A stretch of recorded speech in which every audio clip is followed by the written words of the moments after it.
I have the Warrior series, Book 1, Into the Wild, by Erin Hunter in front of me.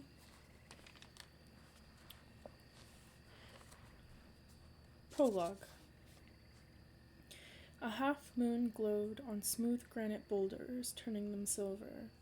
The silence was broken only by the ripple of water from the swift black river and the whispers of trees in the forest beyond. There was a stirring in the shadows, and from all around, lithe, dark shapes crept stealthily over the rocks. Unsheathed claws glinted in the moonlight, wary eyes flashed like amber, and then, as if on a silent signal, the creatures leapt at each other, and suddenly the rocks were alive with wrestling, screeching cats.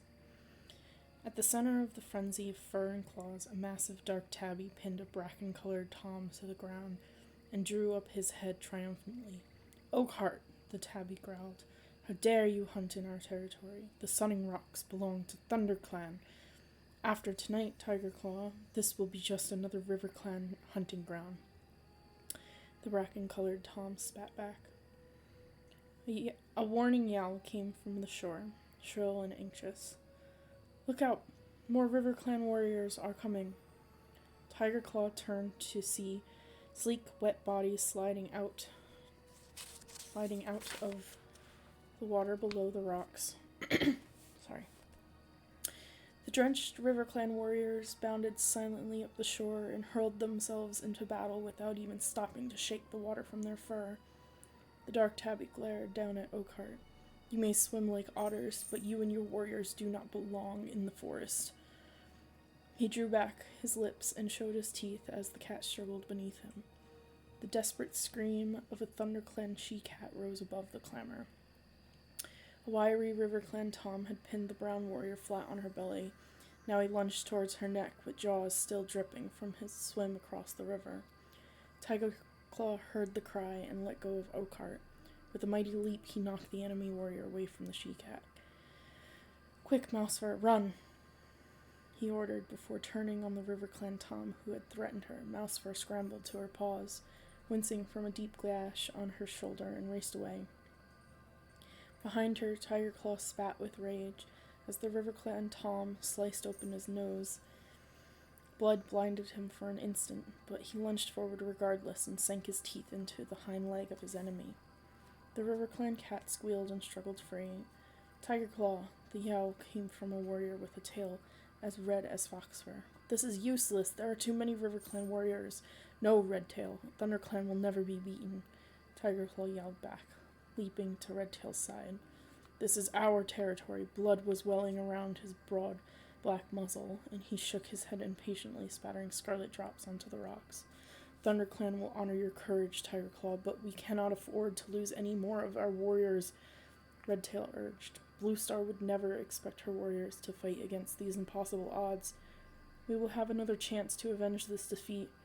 He met Tigerclaw's amber-eyed gaze steadily, then reared away and sprang onto a boulder at the edge of the trees. "Retreat, ThunderClan, retreat!" he yelled. At once his warriors squirmed and struggled away from their opponents. Spitting and snarling, they backed toward Redtail. For a heartbeat, the RiverClan cats looked confused. Was this battle so easily won? Then Oakheart yelled a jubilant cry. As soon as they heard him, the RiverClan warriors raised their voices and joined their deputy in caterwauling their victory. Redtail looked down at his warriors. With a flick of his tail, he gave the signal, and the ThunderClan cats dived down the far side of the Sunning Rocks, then disappeared into the trees. Tigerclaw followed at last. He hesitated at the edge of the forest and glanced back at the blood-stained battlefield. His face was grim, his eyes furious slits. Then he leapt after his clan into the silent forest.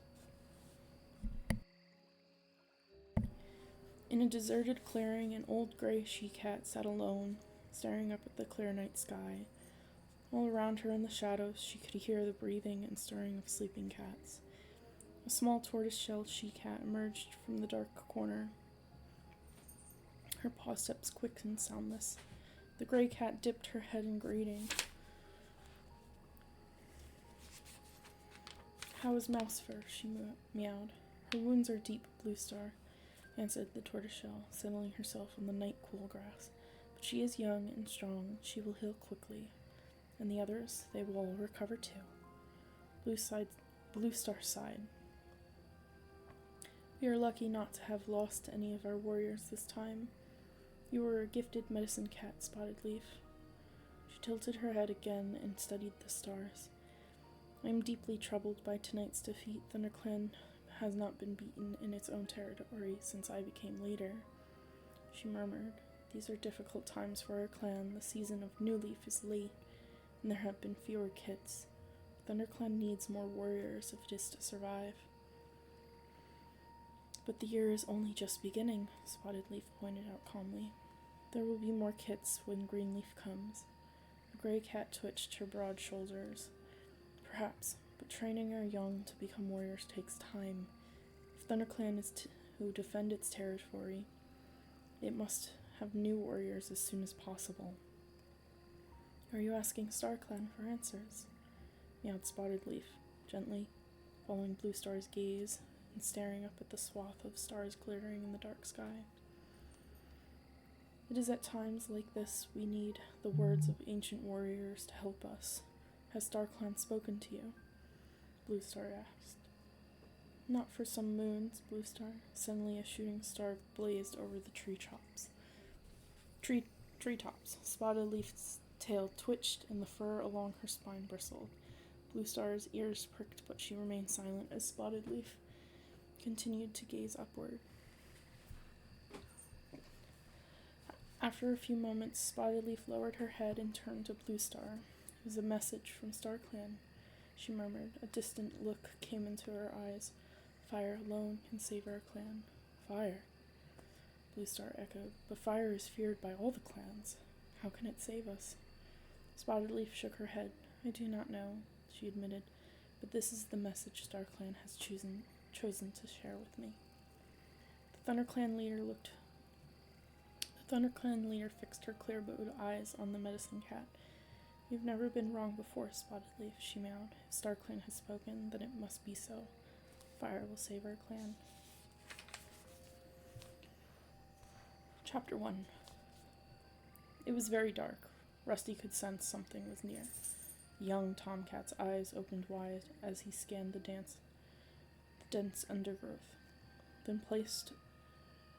This place was unfamiliar, but the strange sense drew him onward, deeper into the shadows.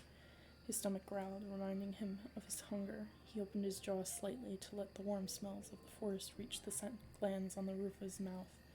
Musty odors of leaf mold mingled with the tempting aroma of a small furry creature. Suddenly a flash of gray raced past him. Rusty stopped still, listening. It was hiding in the leaves less than 2 tail lengths away. Rusty knew it was a mouse. He could feel the rapid pulsing of a tiny heart deep within his ear fur. He swallowed, stifling his rumbling stomach. Soon his hunger would be satisfied. Slowly he lowered his body into position, crouching for the attack. He was downwind of the mouse. He knew it was not aware of him. With one final check on his prey's position, Rusty pushed back hard on his haunches and sprang, kicking up leaves on the forest floor as he rose. The mouse dived for cover, heading toward a hole in the ground, but Rusty was already on top of it. He scooped it into the air, hooking the helpless creature with his thorn-sharp claws, flinging it up in a high arc onto the leaf-covered ground. The mouse landed dazed, but alive. He tried to run, but Rusty snatched it up again. He tossed the mouse once more, this time a little farther away. The mouse managed to scramble a few paces before Rusty caught up with it. Suddenly, a noise roared nearby. Rusty looked around, and as he did so, the mouse was able to pull away from his claws. When Rusty turned back, he saw it dart into the darkness among the tangled roots of a tree. Angry, Rusty gave up the hunt. He spun around, his green eyes glaring, intent on searching out the noise that had cost him his kill. The sound rattled on, becoming more familiar. Rusty blinked open his eyes. The forest had disappeared. He was inside a hot and airless kitchen, curled in his bed. Moonlight filtered through the window, casting shadows on the smooth, hard floor. The noise had been the rattle of hard, dried pellets of food as they were tipped into his dish. Rusty had been dreaming. Lifting his head, he rested his chin on the side of his bed. His collar rubbed uncomfortably around his neck. In his dream, he had felt fresh air ruffling the soft fur where the collar usually pinched. Rusty rolled onto his back, savoring the dream for a few more moments. He could still smell mouse. It was the third time since full moon that he'd had that dream, and every time the mouse had escaped his grasp. He licked his lips. From his bed he could smell the bland odor of his food. His owners always refilled his dish before they went to bed. The dusty smell chased away the warm sense of his dream, but the hunger rumbled on in his stomach. So Rusty stretched the sleep out of his limbs and padded across the kitchen floor to his dinner. The food felt dry and tasteless on his tongue. Rusty reluctantly swallowed one more mouthful. Then he turned away from the food dish and pushed his way out through the cat flap, hoping that the smell of the garden would bring back the feeling from his dream. Outside, the moon was bright. It was raining lately. Rusty stalked down the tidy garden, following the starlit gravel paths, feeling the stone cold and sharp beneath his paws. He made his dirt beneath a large bush with glossy green leaves and heavy purple flowers. Their sickly sweet scent cloyed the damp air around him, and he curled his lip to drive the smell out of his nostrils. Afterwards, Rusty settled down on top of one of the posts in the fence that marked the limits of his garden. It was a favorite spot of his, as he could see right into the neighboring gardens as well as into the dense green forest on the other side of the garden fence. The rain had stopped. Behind him, the close-cropped lawn was bathed in moonlight, but beyond his fence the woods were full of shadows. Rusty stretched his head forward to take a sniff of the damp air. His skin was warm and dry under his thick coat, but he could feel the weight of the raindrops that sparkled on his ginger fur. He heard his owners giving him one last call from the back. If he went to them now, they would greet him with gentle words and caresses and welcome him onto their bed, where he would curl, purring warm in the crook of the bent knee. But this time, Rusty ignored his owners' voices and turned his gaze back to the forest. The crisp smell of the woods had grown fresher after the rain. Suddenly the fur on his spine prickled. Was something moving out there? Was something watching him?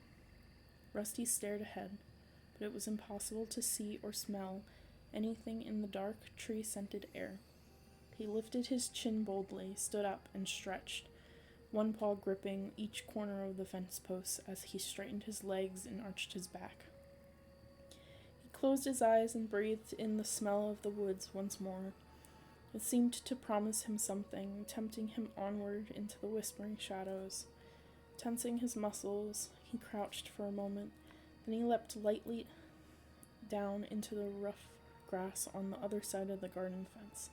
As he landed, the bell on his collar rang out through the still night air. "Where are you off to, Rusty?" meowed a familiar voice behind him. Rusty looked up. A young black and white cat was bouncing ungracefully on the fence. "Hello, Smudge," Rusty replied. "You're not going to go into the woods, are you?" Smudge's amber eyes were huge. "Just for a look," Rusty promised, shifting uncomfortably. "You wouldn't get me in there. It's dangerous." Smudge wrinkled his black nose with distaste. "Henry said he went into the woods once." Cat lifted his head and gestured with his nose over the rows of fences towards the garden where Henry lived. "That fat old tabby never went into the woods," Rusty scoffed. "He's hardly been beyond his own garden since his trip to the vet. All he wants to do is eat and sleep." "No, really, he caught a robin there," Smudge insisted. "Well, if he did, then it was before the vet. Now he complains about birds because they disturb his dozing." "Well, anyway, Smudge went on, ignoring the scorn in Rusty's mew. Henry told me there are all sorts of dangerous animals out there, huge wildcats who eat live rabbits for breakfast and sharpen their claws on old bones. I'm only going for a look around, Rusty meowed. I won't stay long. Well, don't say I didn't warn you, purred Smudge. The black and white cat turned and plunged off the fence back down into his own garden. Rusty sat down in the coarse grass beyond the garden fence. He gave his shoulder a nervous lick and wondered how much of Smudge's gossip was true. Suddenly, the movement of a tiny creature caught his eye.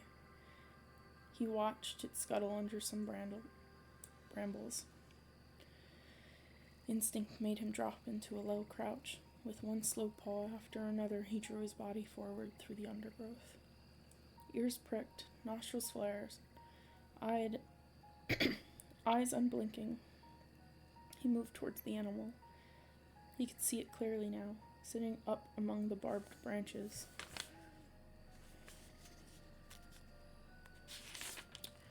Nibbling on a large seed between its paws. It was a mouse. Rusty rocked his haunches from side to side, preparing to leap. He held his breath in case his bell rang again. Excitement coursed through him, making his heart pound. This was even better than his dreams. Then a sudden noise of cracking twigs and crunching leaves made him jump. His bell jangled treacherously, and the mouse darted away in the thickest tangle of the bramble bush. Rusty stood very still and looked around. He could see the white tip of a red bushy tail trailing through a clump of tall ferns up ahead. He smelled a strong, strange scent, definitely a meat-eater, but neither cat nor dog. Distracted, Rusty forgot about the mouse and watched the red tail curiously. He wanted a better look. All of Rusty's senses strained ahead as he prowled forward. Then he detected another noise. It came from behind, but sounded muted and distant. He swiveled his ears backwards to hear it better. Paw steps? He wondered. But he kept his eyes fixed on the strange red fur up ahead and continued to creep onward. It was only when the faint rustling behind him became a loud and fast-approaching leaf crackle that Rusty realized he was in danger.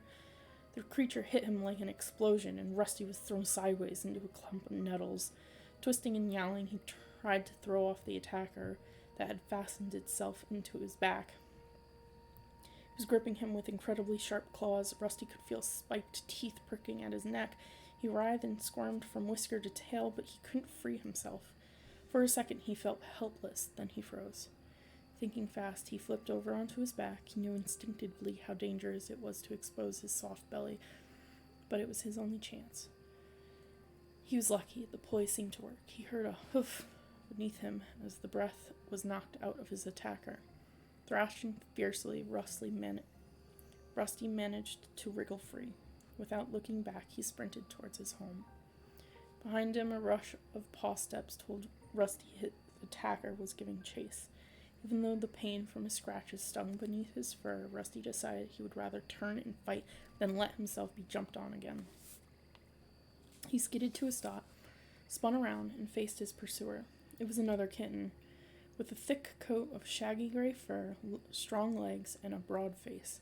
In a heartbeat, Rusty smelled that it was a tom, and sensed the power in the sturdy shoulders underneath the soft coat. Then the kitten crashed into Rusty at full pelt. Taken by surprise by Rusty's turnabout, it fell back into a dazed heap. The impact knocked the breath out of Rusty, and he staggered. He quickly found his footing and arched his back, puffing out his orange fur, ready to spring onto the other kitten.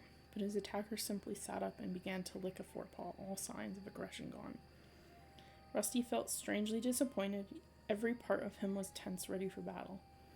"Hi there, kitty pet," meowed the gray tom cheerily. "You put up quite a fight for a tame kitty." Rusty remained on tiptoe for a second, wondering whether to attack anyway.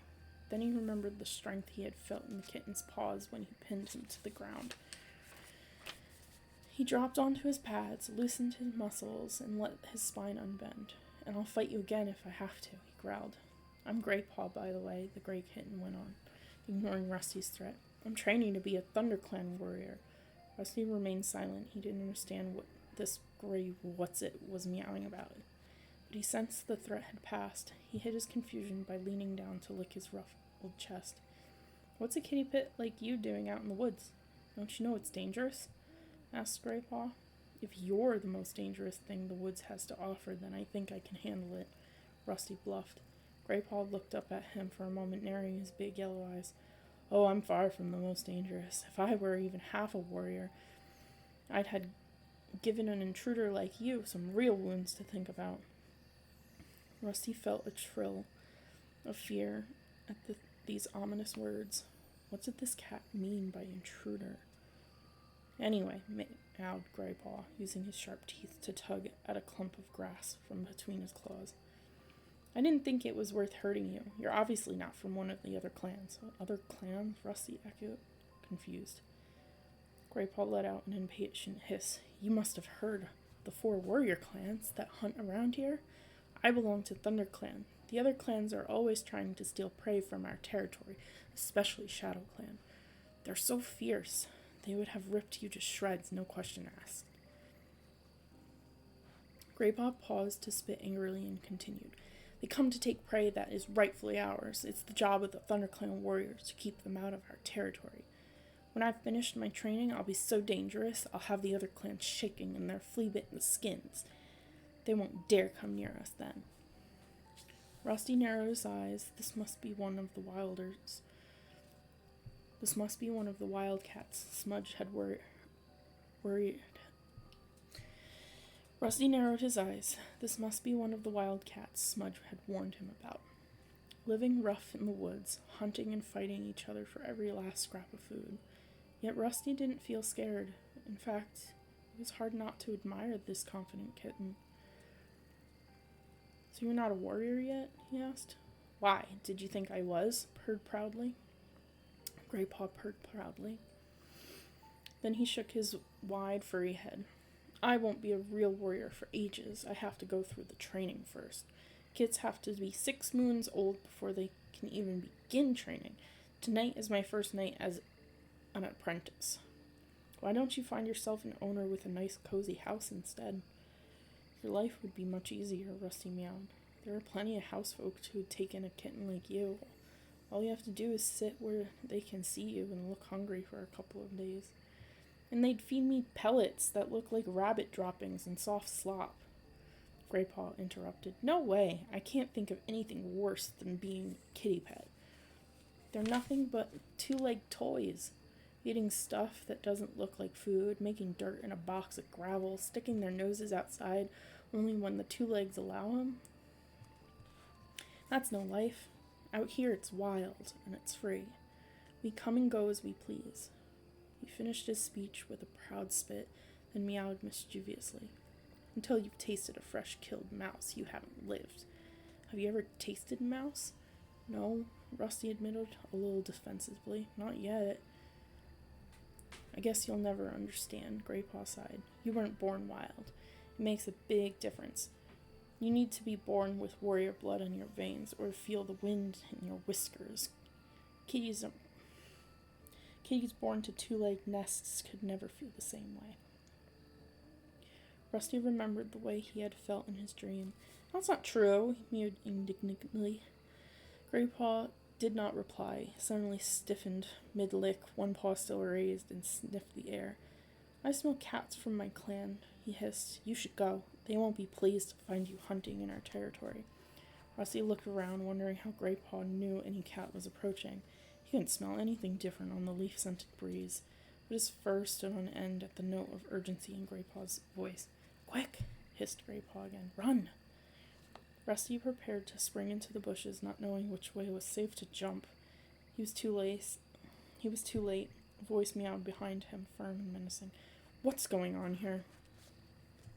Rusty turned to see a large gray she-cat strolling majestically out from the undergrowth. She was magnificent.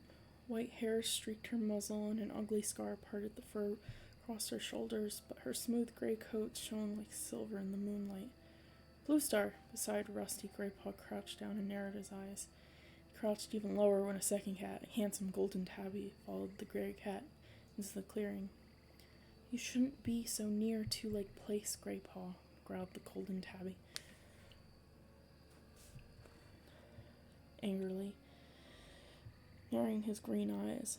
I know, Lionheart, I'm sorry. Grey Paw looked down at his paws. Rusty copied Grey Paw and crouched low to the forest floor, his ears twitching nervously. These cats had an air of strength he had never seen in any of his garden friends. Maybe what Smudge had warned him about was true. Who is this? Asked the she-cat. Rusty flinched as she turned her gaze on him. Her piercing blue eyes made him feel even more vulnerable. He's no threat, mewed Grey Paw quickly. He's not another clan warrior, just two-leg pet from beyond our territories. Just a two-leg pet? The words inflamed Rusty, but he held his tongue. The warning in Blue Star's stare told him that she had observed the anger in his eyes, and he looked away. This is Blue Star. She is leader of my clan, Grey Paw hissed to Rusty under his breath. And Lionheart, he's my mentor. Which means he's training me to be a warrior. Thank you for the introduction, Grey Paw, yowled Lionheart coolly. Blue Star was still staring at Rusty. You fight well for a two-leg pet, she meowed. Rusty and Grey Paw exchanged confused glances. How could she know? We've been watching you both, Blue Star went on, as if she had read their thoughts. We wondered how you would deal with an intruder, Grey Paw. You attacked him bravely. Grey Paw looked pleased at Blue Star's praise. Sit up now, both of you. Blue Star looked at Rusty. You too, kitty pet. He sat up immediately and held Blue Star's gaze evenly as she addressed him. You reacted well to the attack, kitty pet. Grey Paw is stronger than you, and you used your wits to defend yourself, and you turned to face him when he chased you. I've not seen a kitty pet do that before. Rusty managed to nod, his thanks taken back by such unexpected praise. Her next words surprised him even more. I've been wondering how you would perform out here beyond the Two-Leg Place. We patrol this border frequently, so I have often seen you sitting on the boundary, staring out into the forest.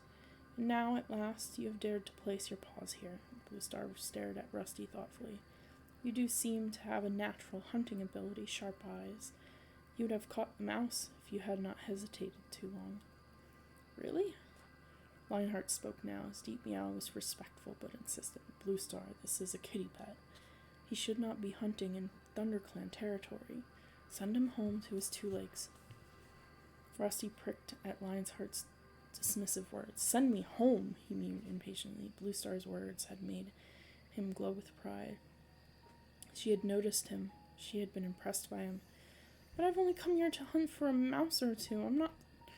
I'm sure there's enough to go around. Blue Star had turned her head to acknowledge Lionheart's words.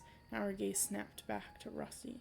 Her blue eyes were blazing with anger. There's never enough to go around, she spat. If you didn't live such a soft, overfed life, you would know that. Rusty was confused by Blue Star's sudden rage, but one glance at the horrified look on Grey Paw's face was enough to tell him he had spoken too freely. Lionheart stepped to his leader's side. Both warriors loomed over him now. Rusty looked into Blue Star's threatening stare, and his pride dissolved.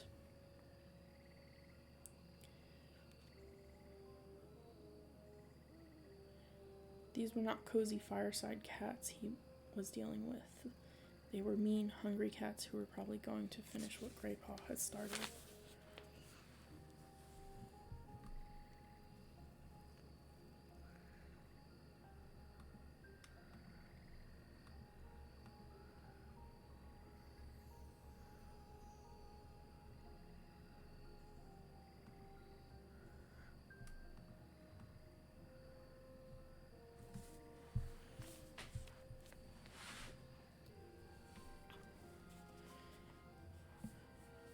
Chapter 2.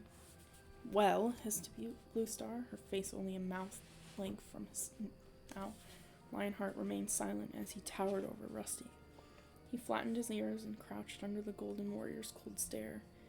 His fur prickled uncomfortably. I am no threat to your clan, he mewed, looking down at his trembling paws.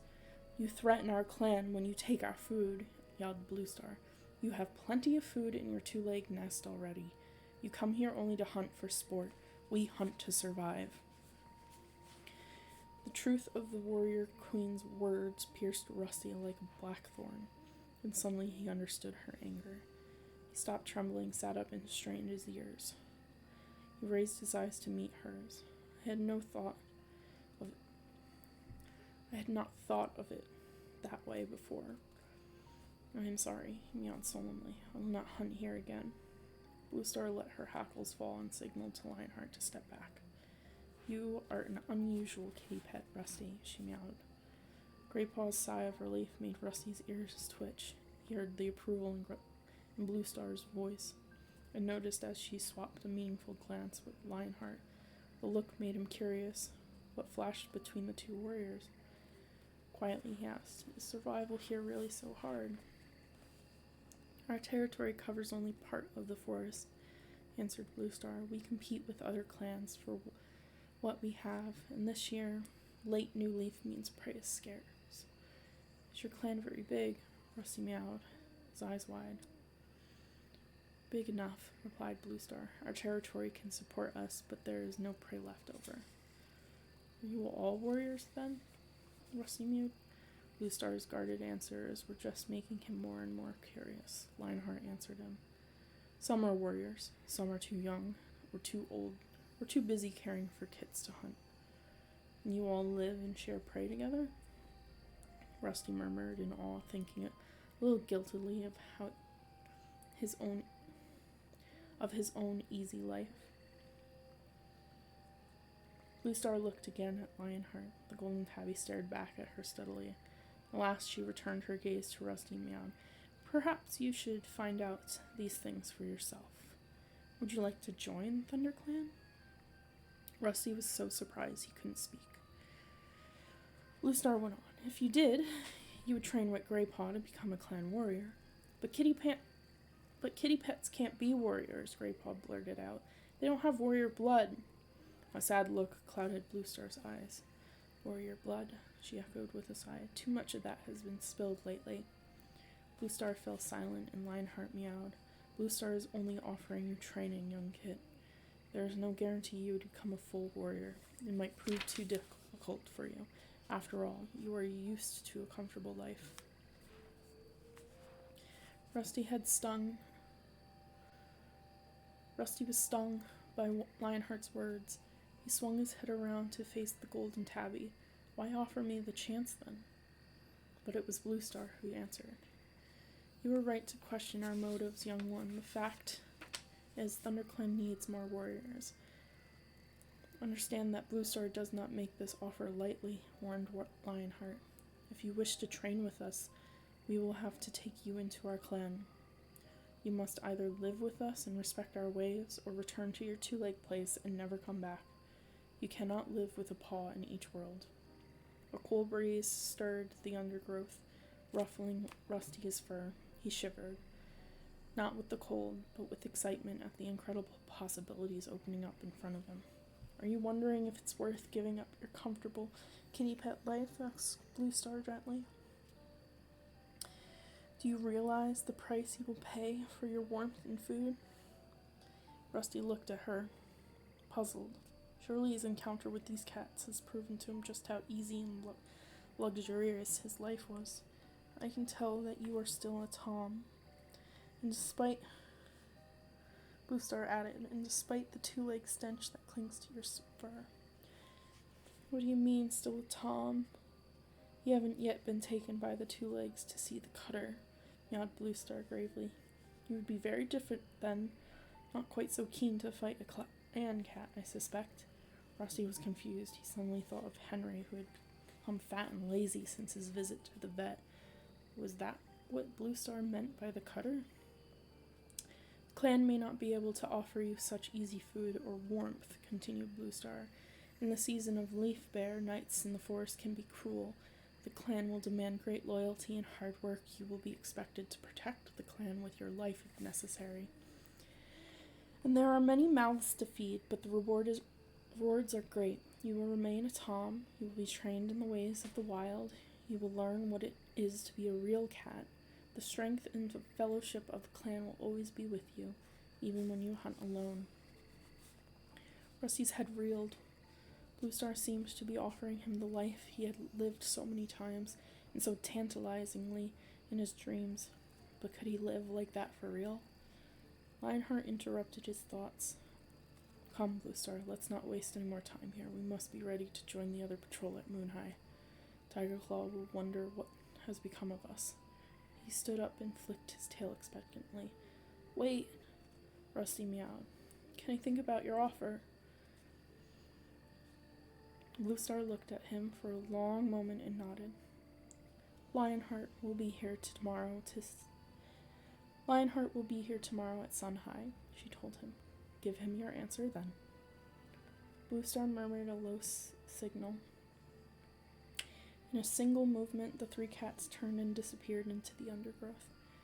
Rusty blinked. He stared, excited, uncertain, up past the ferns that encircled him, through the canopy of leaves, to the stars that glittered in the clear sky. The scent of the clan cat still hung heavy in the evening air.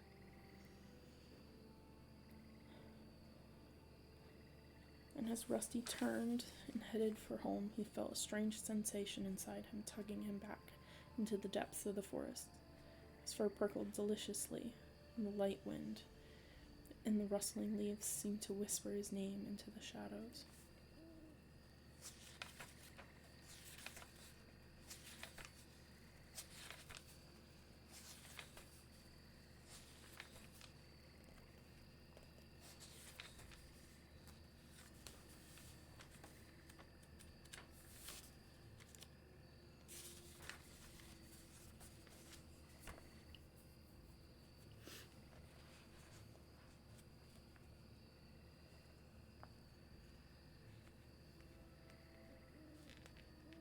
I think I'll stop there.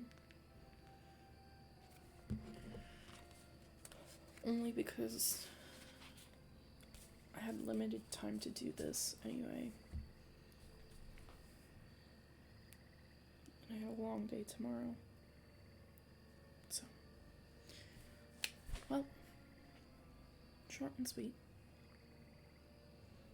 Hopefully people liked. Have a good night.